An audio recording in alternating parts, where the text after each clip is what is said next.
Just wanted to create like a movie, man, like a audio cinema. If you that when you hear it, it just sort of gives you a three-dimensional picture of what things are like. Virginia's a spot where a lot of people migrated to hustle. Like them motherfuckers don't play. Ladies and gentlemen, thank you for listening. Thank you for downloading. And thank you for subscribing to the latest edition of the 12 Kyle podcast. I'm 12 Kyle. Check this out. On this episode, what we're going to do is we're going back. We're going back to 2002. To be more specific, August 20th, 2002. On that day, the hip hop duo Clipse released their major label debut studio album entitled Lord Willin. It's hard to believe that this album is turning 20 years old. Because I remember it like it was yesterday, honestly.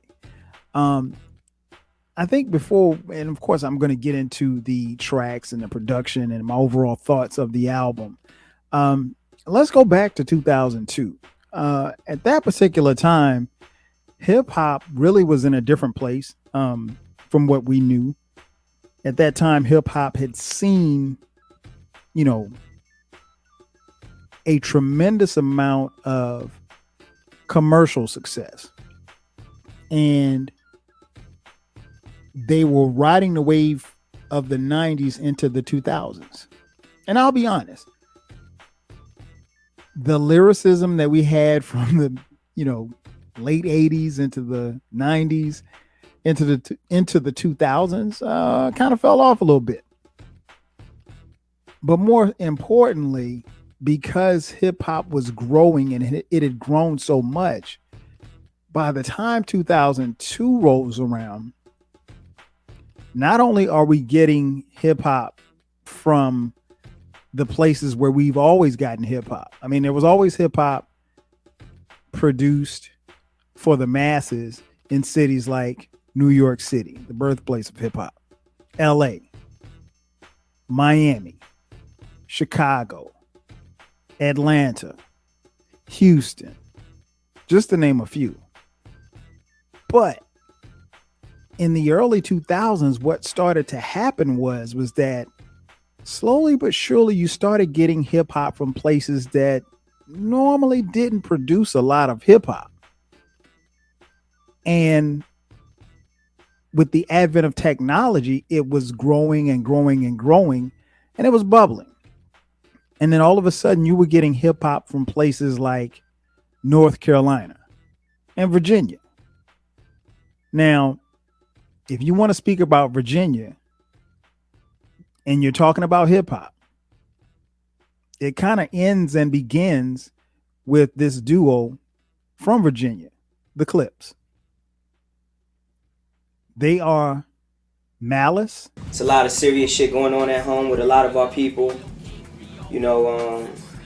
Outcomes looking a little crazy or whatever, but it's a sad situation for real, and it's like it ain't nothing that I'm proud of or whatever. And it's nothing to brag about. The shit is serious, because in Virginia, you know what I'm saying, it's like a military town.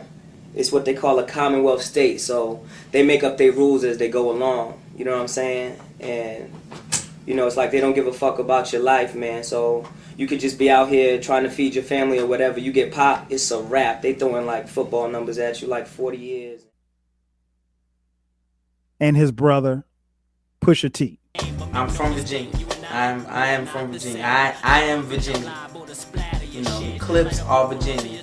Star Trek is Virginia. It's not just a takeoff and a spinoff or something. Now Virginians have something to call their own. You know what I'm saying? It's the Clipse. And this group exploded onto the scene back then.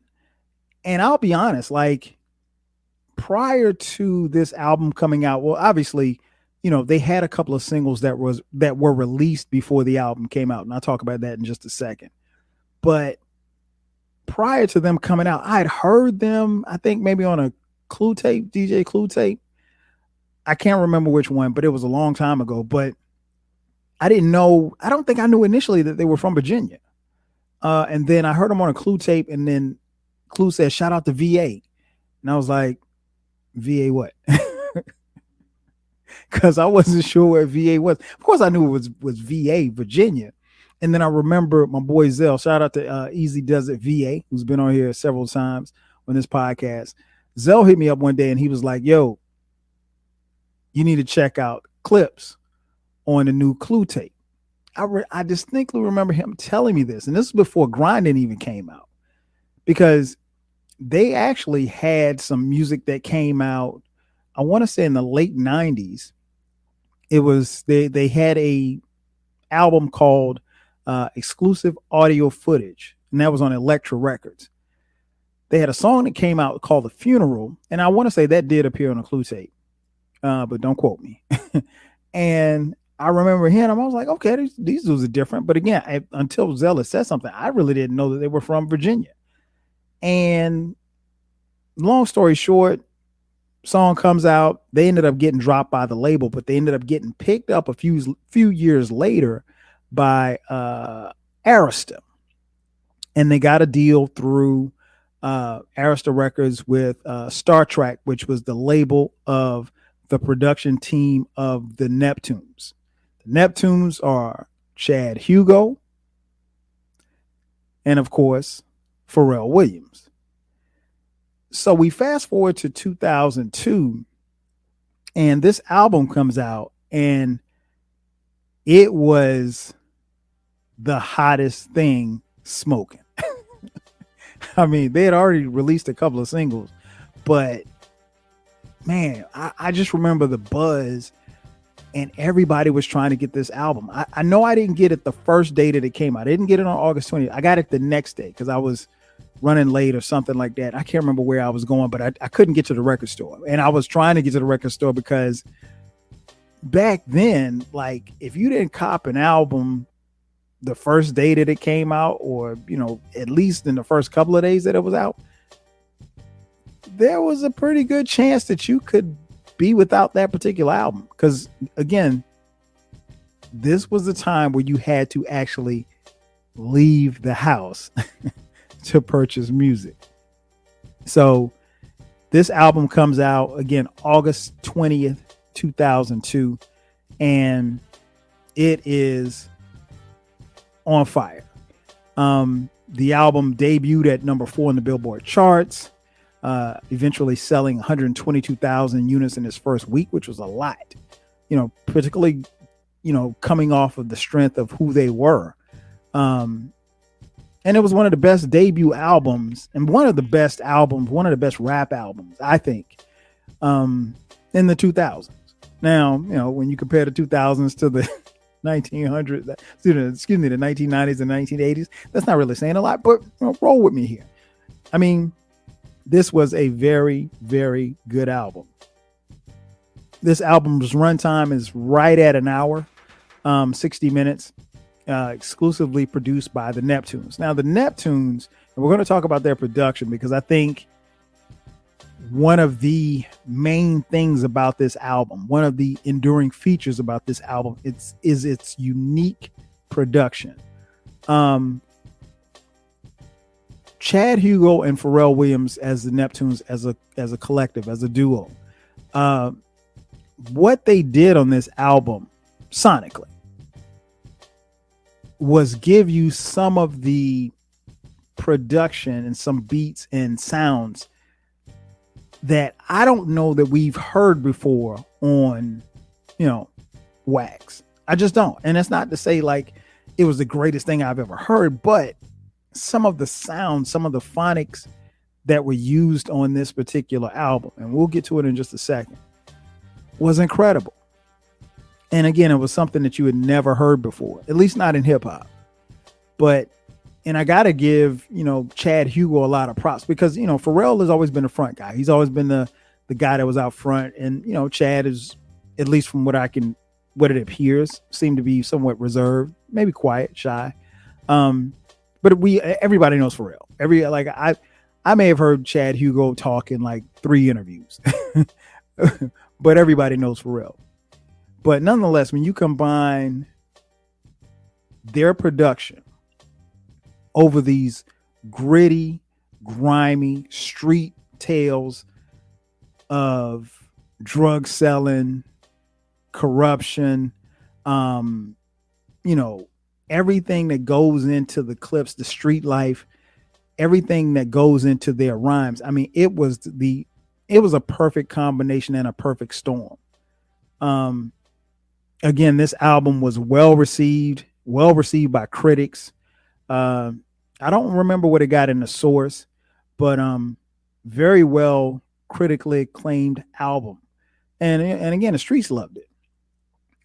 They had four singles that were released. 2 were released before the album came out. The first single, Grindin', was released May 14th, 2002. Second single, When the Last Time, was released July 30th, 2002. The third single, Ma Don't Love Her, was released December 3rd, 2002. And the fourth single, God Damn, it was released April 29th, 2003. Like I said, this album, I think one of the things that I really enjoyed as I went back to listening, because obviously when I get ready to do one of these reviews, I always go back to the album. And to be honest, this was one album that I was very, very familiar with, because it's not like it's that far removed from what I listen to. Like there are songs on this album that I still listen to this day. It had been a while since I listened to this entire album in its entirety. However, there are songs that I deem favorites of mine that, kind of stay in rotation or I will play at the drop of a dime. And that's the thing that I really enjoyed about going back to this album. One of the things that stood out to me that I didn't really pick up on, and I guess I always knew, but it's you're always taken back when you think back to where you were and how these albums were presented to you and how you felt and everything that came with it. I was pleasantly surprised, and not necessarily, I guess I can't use the word surprise. I had forgotten, let's say it like this. I had forgotten how well Gene Thornton could rap. Gene Thornton is Malice. And that's not to say that he's not a good MC, because he is a very good MC. But until I revisited this album, because, when you're playing the singles, you're not really, you're into the singles for whatever reason that you're playing the singles. But listening to this album again, like, I'd forgotten how good Malice was, or still is. I mean, everybody knows Pusha T, everybody knows Malice, but he goes by No Malice now. But back then, whew. And as you go through this album, there are some tracks where you can honestly say, like, Malice was better than Pusha. And that's kind of bugged out to think about it in that aspect now, because, a lot of people see Pusha T as this, phenomenal MC. But that was one of the things that stood out to me, going back and listening to this album in its entirety. Another thing that stood out to me, obviously, is the production. And we can start right there. Again, this album was superbly produced. They didn't waste a beat. They didn't waste a moment. So let's get into the tracks. The album starts off with track 1, the intro. And, when you look at it, it's like, okay, the intro. You're thinking it's just going to be somebody talking and they just go on. But they get right to it out the gate. Very good way to start off an album. Then track 2, Young Boy, with Pharrell on the hook. Listening to this one again, it reminds me that, and I was constantly reminded as I was listening to this album, is that Pharrell did most of the hooks. And, you know, it's not like they needed it, like he needed any help. He said, and he sounded fine. And it was just, it was a perfect blend of the music and the melodies along with his, you know, sometimes high falsetto voice. But when the album gets to track 3, Virginia, listen, man, this track is so dope, and it's so dark, and it's so heavy. And, you know, the subject matter is talking about, you know, how life is in Virginia. And I think the thing that stood out to me is, like, you know, they were destined to put where they were from on the map. And they don't say, hey, you know, this is how it is in Newport News or Bad News. They don't say this is how it is in Virginia Beach. They don't say this is how it is in Hampton or the whole Tidewater area. They say Virginia. And so they are repping the Commonwealth of Virginia.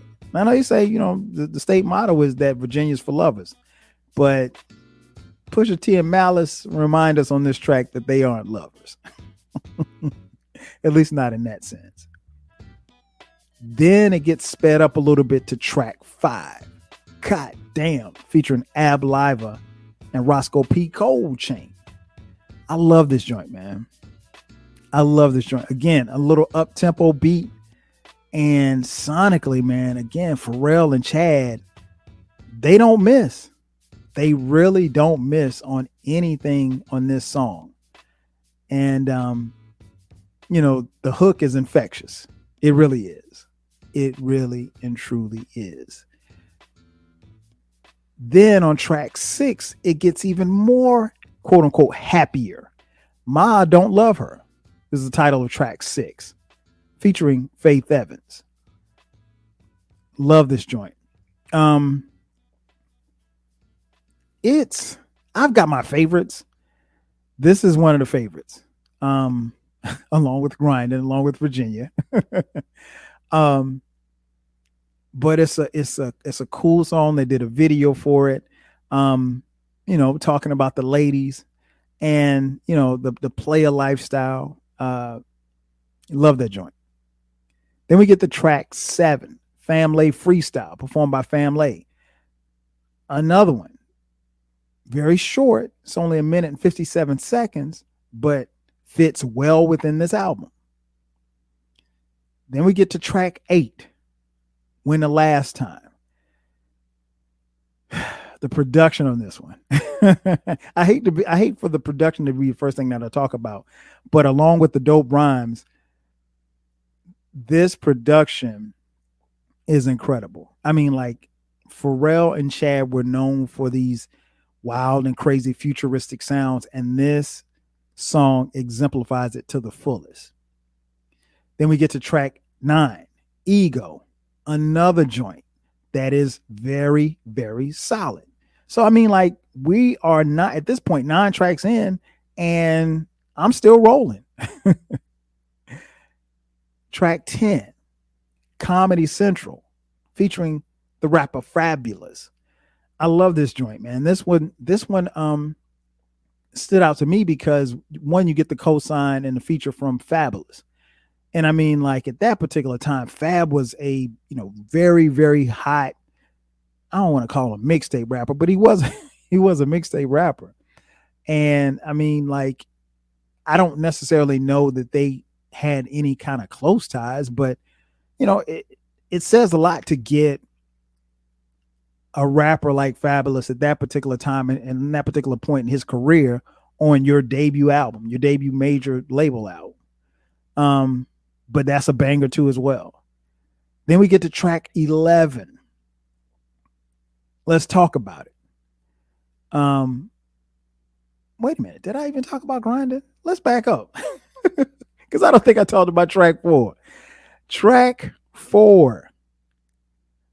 Grinding. we gotta just be fair, man. Like, let's turn this business back into what it was, music, man. I think that's what we did for the grinding joint. We just stuck to whatever we want to do. I only use 4 sounds for my beat: a clap, a snap, Africans and gorilla sound, and a kick. That was it. I'm sorry, and the beeps, which makes 5. I mean, that right there says it all. Grinding. The grinding beat is a beat that, again, I told you earlier, it was the lead single.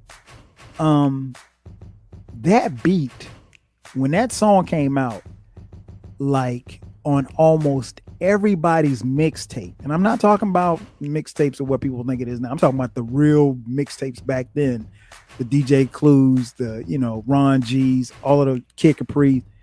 Everybody was rhyming over the grinding beat.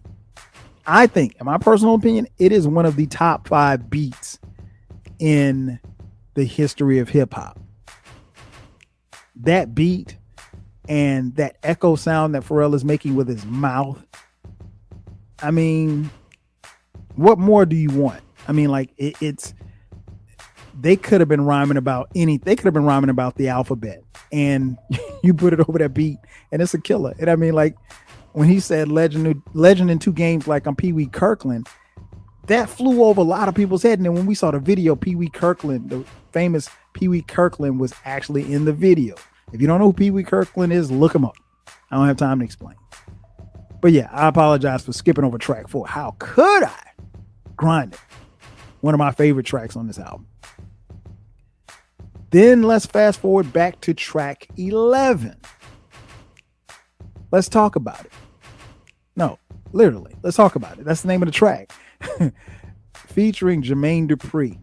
Now, if any of you know me personally, you know I'm not a fan of Jermaine Dupri. Think he's overrated. But Jermaine Dupri did his thing on this joint. And he's listed as a writer on here, obviously because he rapped. I don't know if he did any production on it, because this sounds like a very good blend of what Jermaine Dupri would have done at that particular time, as well as the Neptunes. So I'm not exactly sure, but Jermaine Dupri, as well as the Clipse, they all delivered very solid rhymes. And that's saying a lot, because Jermaine Dupri's not a rapper, but he held his own rapping with these dudes. And then you kind of jazz it up a little bit. Well, I don't want to say jazz it up. It kind of gets funked up a little bit on the next track 12, Gangsta Lean. I like that joint. It's another solid joint. And then they close out the album with Jadakiss and Styles P from the Lox, as well as Roscoe P. Coltrane with I'm Not You, another street banger. This album is, well, again, here's the thing. If you look at the additional tracks, it's like 60 minutes. But if you just go with just the core 13 tracks, it's a 52-minute album, right? So because on there's a bonus track, which is the Grinding remix with Birdman, Lil Wayne, and Nori, and then there's Grinding Selector remix with Sean Paul, Bless, and Cardinal Fisher. So they've got Grinding on here 3 times, really. So if you take those bonus tracks off, it's a 52-minute album, right? So I think, maybe if you get picky, you could probably find a skip or 2 if you got picky. Personally, I just let this album just run. I don't skip any tracks. And again, I maintain the fact that I think Malice, on a couple of joints, you can make the case that he outshined his brother, Pusha T.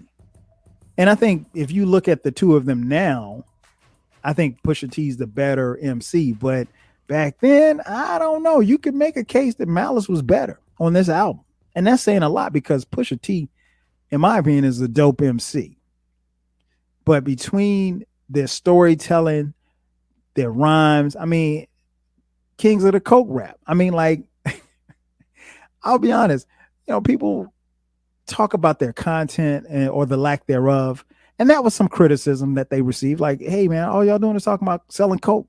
And, they were like, well, hey, we're just talking about the streets. This is what we did in the streets. And,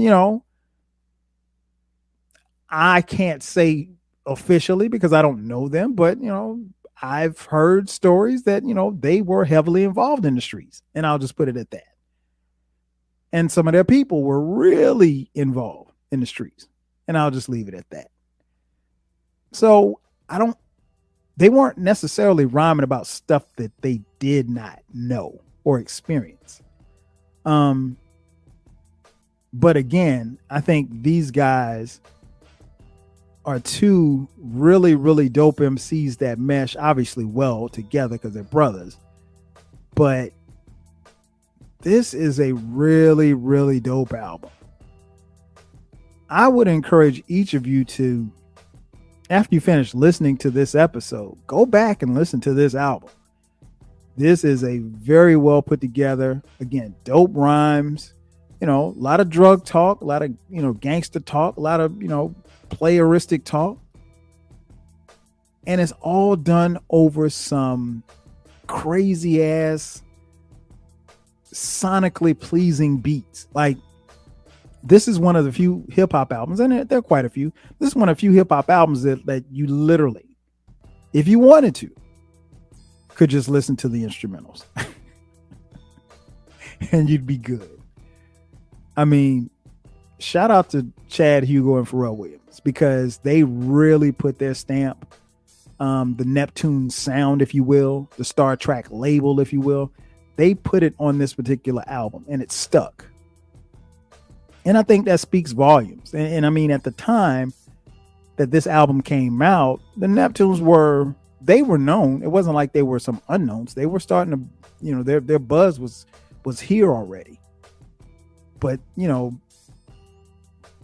the music that they gave other artists or the music that they produced for other artists was different from what they did for their boys. And these guys, I think Malice said in an interview, like they had been under the Neptunes as far as, down with them and stuff for like 10 years. So it wasn't like they just, signed them to a deal and they just kept going. But like they've been friends and been working together for 10 plus years by the time this album came out in 2002. And that says a lot because you normally don't have that kind of continuity over a period of time, but it's there. And I think once you take a listen at this album, you will see that they really delivered. Now, if we had to give it a mic out of the 5 mic system from the Source magazine, I'm probably giving this a 4.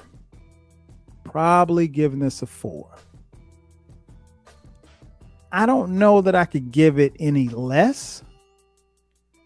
And I don't know that I could give it any more. Now, if you gave it more than 4 mics, if you gave it 4.5 or 4 3/4, I can't necessarily argue.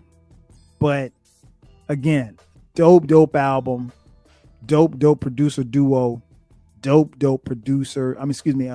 2 MCs. Make sure that you check this out. That's going to do it for me.